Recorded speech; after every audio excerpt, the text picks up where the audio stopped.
Hello friends, എല്ലാ കൂട്ടുകാർക്കും മൗനരാഗ സീരിയലിലെ അടുത്ത ആഴ്ചത്തെ ഫുൾ പ്രൊമോ റിവ്യൂയിലേക്ക് തന്നെ സ്വാഗതം കേട്ടോ. ചാനൽ ആദ്യമായിട്ടാണ് കാണുന്നുണ്ടെങ്കിൽ ഒന്ന് സബ്സ്ക്രൈബ് ചെയ്ത് ലൈക്ക് ചെയ്ത് സപ്പോർട്ട് ചെയ്യണേ. അങ്ങനെ നമ്മൾ കാത്തിരുന്ന സ്റ്റെഫി മരിച്ചിരിക്കുകയാണ്. അങ്ങനെ സ്റ്റെഫിയുടെ ഫോൺ എടുത്തിട്ട് കിരൺ ബാക്കി ഗുണ്ടകൾക്ക് കൂടി മെസ്സേജ് അയക്കുകയാണ്. കാരണം ഗംഗയുടെ ചങ്കായിട്ടുള്ള ആ ഒരു 3 ഗുണ്ടകൾക്ക് തന്നെയാണ് കിരൺ കറക്റ്റ് ആയിട്ട് മെസ്സേജ് അയക്കുന്നത് കേട്ടോ. സ്റ്റെഫി എന്ന രീതിയാണ് മെസ്സേജ് അയക്കുന്നത്. ഞാൻ കാർത്തികേനെയും അവളുടെ അമ്മ ലക്ഷ്മിനെയും കൊന്നു. ഇത് നമുക്ക് ആഘോഷിക്കേണ്ടേ? നിങ്ങൾ ഞാൻ പറഞ്ഞ ലൊക്കേഷനിലേക്ക് എത്രയും പെട്ടെന്ന് വരണം എന്ന് പറഞ്ഞിട്ട് ആ കറന്റ് ലൊക്കേഷൻ കിരൺ അങ്ങോട്ട് അയച്ചു കൊടുക്കുകയാണ്. അപ്പോഴേക്കും ഗുണ്ടകൾക്ക് സന്തോഷാവാണ്. സ്റ്റെഫി ഒരു ചൊണക്കുട്ടി തന്നെ എന്നൊക്കെ പറയാണ്. അവൾ എന്തായാലും ഇത്ര പെട്ടെന്ന് തന്നെ അതങ്ങോട്ട് ചെയ്ത് തീർത്തല്ലോ, ആഘോഷിക്കാൻ വേണ്ടി നമ്മളെ വിളിക്കുകയാണ്. എത്രയും പെട്ടെന്ന് സ്റ്റെഫി പറഞ്ഞ സ്ഥലത്തേക്ക് നമുക്ക് എത്തണം എന്ന് പറഞ്ഞിട്ട് ആ ഗുണ്ടകൾ എല്ലാവരും കൂടി ചേർന്നിട്ട് കിരൺ പറഞ്ഞിരിക്കുന്ന ആ ലൊക്കേഷനിലേക്ക് വന്നിരിക്കാട്ടോ. അവിടെ വരുമ്പോഴേക്കും ഞെട്ടിപ്പോവാണ്. നോക്കുമ്പോ കിരണും രതീഷും വേലും മാത്രമേ അവിടെ ഉള്ളൂ. കിരൺ പറയുന്നുണ്ട്, എടാ ഞങ്ങൾക്ക് ജീവിക്കണം, ഞങ്ങളെ സ്നേഹിക്കുന്നവർക്കും ജീവിക്കണം. അതിനു വേണ്ടി നിങ്ങളെ 3 പേരും കൊല്ലാൻ വേണ്ടിയിട്ടാണ് ഞാൻ നിങ്ങളെ ഇങ്ങോട്ടേക്ക് വിളിപ്പിച്ചത്. സ്റ്റെഫിയുടെ ഫോണിൽ മെസ്സേജ് അയച്ച് ഞാൻ നിങ്ങളെ വിളിപ്പിച്ചത് ഞാൻ തന്നെയാണ്. പിന്നെ നിങ്ങളുടെയൊക്കെ പ്രിയപ്പെട്ട സ്റ്റെഫി അവളിപ്പോ മരണത്തിന് കീഴടങ്ങി കാണും. അതെങ്ങനെയാണെന്നല്ലേ? വന്യമൃഗങ്ങളാണ് അവളുടെ വിധി നടപ്പിലാക്കിയത്. അവളായോണ്ടായിരിക്കും വന്യമൃഗങ്ങൾ ഇന്ന് നേരത്തെ തന്നെ വന്ന് ഇരയാക്കി എന്നാണ് കേട്ടത്. അല്ലേ വേലു? അതെ, അതുങ്ങൾക്ക് നല്ല വിശപ്പായിരുന്നു സാറേ. സ്റ്റെഫീന ഒരു നമ്മളവിടെ നിന്ന് പോയപ്പോ തന്നെ ഇരുട്ടായപ്പോ തന്നെ സ്റ്റെഫിയുടെ മണം പിടിച്ച് അവരെ ചെന്നായ്ക്കളും കുറുനരികളും അവിടെ എത്തുകയും സ്റ്റെഫീനെ തീർത്തുകയോ കളയുകയും ചെയ്തു. എങ്കിലേ നമുക്ക് ഇവന്മാരെയും കൂടി അങ്ങോട്ട് വിട്ടാലോ എന്ന് ചോദിക്കുകയാണ് കിരൺ. അതിനെന്താ, എപ്പോഴേ റെഡി എന്ന് വേലു പറയുന്നുണ്ട്. എന്നിട്ട് അവര് 3 പേരും കൂടെ 3 ഗുണ്ടകളെ അടിച്ച് 2 കൈയും കെട്ടി അവരുടെ 3 പേരുടെയും കൈകൾ കെട്ടിയതിനു ശേഷം സ്റ്റെഫീനെ കൊണ്ടിട്ട് അതേ സ്ഥലത്തിന്റെ കൊണ്ടിടാണ്. എന്നിട്ട് അവിടെ നിന്ന് നേരെ കിരൺ തിരിച്ച് വീട്ടിലേക്ക് വരുവാട്ടോ. അങ്ങനെ ഒരുവിധം ആ പകുതി ശത്രുക്കൾ ഒഴിഞ്ഞു പോയിരിക്കുകയാണ്. അതിനുശേഷം ഇനിയുള്ളത് ആകെ 2 ശത്രുക്കളാണ്. അത് നമ്മുടെ വിക്രവും സരിയുമാണ് കേട്ടോ.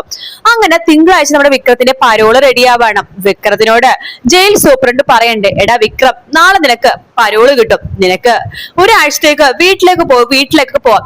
വീടൊന്നും നിനക്കില്ലെന്ന് അറിയാം, നിനക്ക് എന്ത് വേണമെങ്കിലും ചെയ്യാം. പക്ഷെ മാന്യം മര്യാദക്ക് തന്നെ നിൽക്കണം. എല്ലാ ദിവസവും രാവിലെ 8 മണി വരെ സമയം ഉണ്ടെങ്കിൽ ഇവിടെ വന്ന് സൈൻ ചെയ്യണം, കേട്ടല്ലോ. പുറത്തിറങ്ങിയിട്ട് എന്തെങ്കിലും ഉടായി പൊപ്പിച്ചു കഴിഞ്ഞാ അപ്പൊ നിന്റെ പരോള് തീരും. എന്റെ സാറേ, ഞാൻ എന്തുടായി പൊപ്പിക്കാനാണ്? എന്റെ അങ്കിളിനെയും അതുപോലെ തന്നെ ഗംഗേട്ടനെയും കൊന്നു കളഞ്ഞില്ല എല്ലാവരും കൂടിയിട്ട്. ഇനി ഞാൻ ഒറ്റയ്ക്ക് എന്ത് ചെയ്യാനാണ്?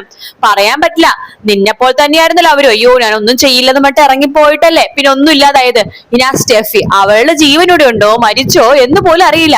അവൾ അഥവാ ജീവനോടെ ഉണ്ടെങ്കിൽ നീ ഇവിടുന്ന് പോണ നേരെ അവളുടെ അടുത്തേക്ക് ആയിരിക്കുമല്ലോ. എടാ മര്യാദക്ക് ഞാൻ ഒരു കാര്യം പറയാം.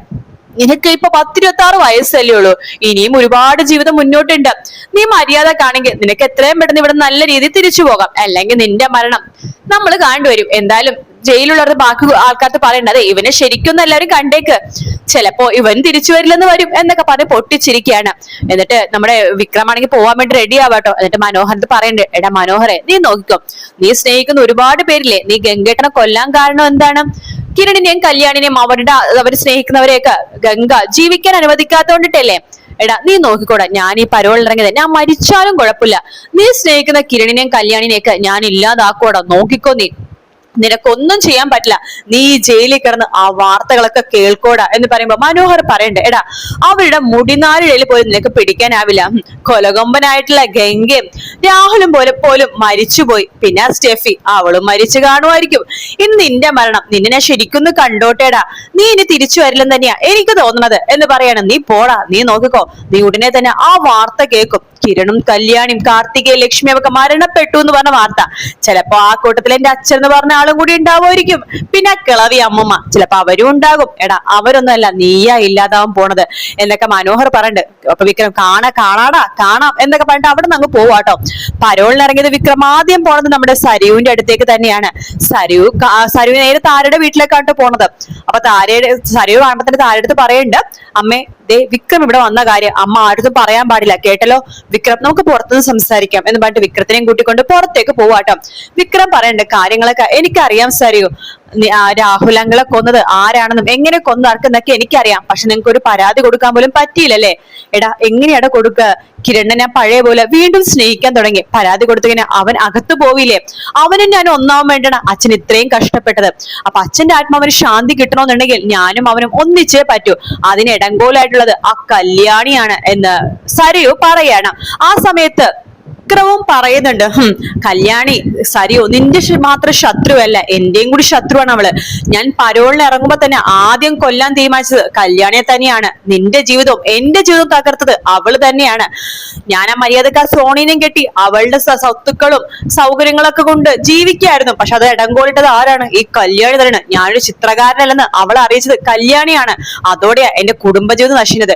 ഞാൻ അന്ന് തൊട്ടാ തകർന്നു പോയത്. പിന്നെ എന്നെ സ്നേഹിച്ചു വളർത്തിയെന്ന് പറഞ്ഞ അമ്മുമ്മേനെയും അച്ഛനെയും അവള് കൈക്കലാക്കി. അങ്ങനെ പലതും അവള് കൈക്കലാക്കി, സ്നേഹം അഭിനയിച്ച്.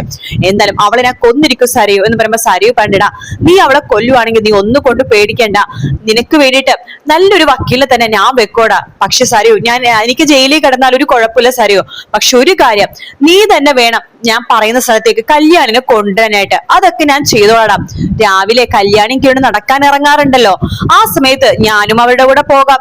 എന്നിട്ട് നീ പറയുന്ന സ്പോട്ടിലേക്ക് തന്നെ ഞാൻ അവരെ കൊണ്ടുവരാം എന്ന് പറയണം. വിക്രം പറയണ്ട്, നമ്മുടെ ഗ്രൗണ്ടിലേക്ക് തന്നെ ആവട്ടെ, രാവിലെ അവിടെ ഒത്തിരി പേരുണ്ടാകും. അപ്പൊ ആ കൂട്ടത്തിൽ അവരെങ്ങാനും അവിടെ എവിടെയെങ്കിലും മാറി നിന്നിട്ട് ഞാൻ എന്താ ചെയ്തോളാം. എന്നിടാ വിക്രം, നീ ഇത് പിടിച്ചോ, ഇത് തോക്കാണ്, നിനക്ക് ഉന്നം പിടിക്കാനൊക്കെ അറിയാലോ അല്ലെ? അതെന്ത് ചോദ്യമാണ് സരിയോ, ഇതൊക്കെ എന്നെ ഗംഗേട്ടൻ പഠിപ്പിച്ചു തന്നിട്ടുണ്ട്. എങ്കിലേ നീ ഈ തോക്ക് പിടിച്ചോടാ. രാവിലെ ഞാൻ നിന്നെ മിസ് കോൾ അടിക്കാം. എന്റെ വേറൊരു നമ്പറിൽ നിന്നാണ് മിസ് കോൾ അടിക്കുന്നത്. നിന്റെ കയ്യിൽ ഈ ഫോൺ ഇരിക്കട്ടെ, നമ്മുടെ വേറൊരു ഫോൺ കൊടുക്കാണ്. അത് ഈ 2 സിമ്മും എന്റെ പേരിലാണ്. അതുകൊണ്ട് നിന്നെ ആരും സംശയിക്കാനൊന്നും പോകുന്നില്ല. ഞാൻ ഇവിടെ നിന്ന് ഇറങ്ങുമ്പോൾ ഞാൻ നിനക്ക് മിസ് കോൾ അടിക്കും. അതിനുശേഷം കല്യാണിനെ കാണുമ്പോഴേക്കും അവിടെ എത്തുമ്പോഴേക്കും ഞാൻ നിന്നെ വിളിക്കാം. എന്നിട്ട് നീ ആ കാര്യം സാധിച്ചിരിക്കണം, തീർച്ചയായിട്ടും സാധിച്ചിരിക്കും സരിയു എന്ന് വിക്രവും പറയണം. അങ്ങനെ നമ്മുടെ സരിയും കല്യാണിന്റെ കിരണിന്റെ കൂടെ നടക്കാൻ വേണ്ടി പിറ്റേ ദിവസം പോവാട്ടോ. അപ്പൊ കിരൺ ചോദിക്കണ്ട, എന്ത് പറ്റി സരിയു, സാധാരണ നീ ഇങ്ങനെ നടക്കാറുന്നില്ലല്ലോ. കേട്ടോ കല്യാണി, മുമ്പൊക്കെ ഇവിടെ നടക്കാൻ വേണ്ടി ഞാൻ വിളിക്കുമ്പോഴേ ഇവള് മടിച്ച് വരില്ല എന്ന് പറയുമ്പോ സരിയു പറയണ്ടേടാ കിരണേ, അന്ന് എനിക്ക് വലിയ വണ്ണമൊന്നുമില്ലല്ലോടാ, ഞാൻ പിന്നെ നടന്നിട്ട് എന്ത് ചെയ്യാനാണ്, ഇപ്പോഴാണല്ലോ ഇങ്ങനെയൊക്കെ ആയത്, ഇനിയിപ്പോ നടന്നില്ലെങ്കിൽ ശരിയാവില്ലെന്ന് തോന്നി, അതുകൊണ്ടാ. കല്യാണി പറയണ്ട, നടക്കണത് നമ്മുടെ വെയിറ്റ് കുറയാനും അതുപോലെ തന്നെ എക്സസൈസ് മാത്രമല്ല, നമുക്കൊരു ഉന്മേഷവും കൂടിയാണ് എന്ന് പറയണം. അത് കല്യാണി പറഞ്ഞ ശരിയാന്ന് പറഞ്ഞിട്ട് സരിയു ഇങ്ങനെ നടക്കണം. നടക്കടി നീ നടക്കടി, നിന്റെ അവസാനത്തെ നടപ്പായത് എന്നൊക്കെ സരിയു ഇങ്ങനെ മനസ്സിന് വിചാരിക്കും കേട്ടോ. അങ്ങനെ ഇവർ നടക്കുന്ന സമയത്ത് തന്നെ അവിടേക്ക് വിക്രം വരെയാണ്. വിക്രം ഒരു മരത്തിന്റെ സൈഡിൽ ഒളിച്ചു നിൽക്കുവാണ്.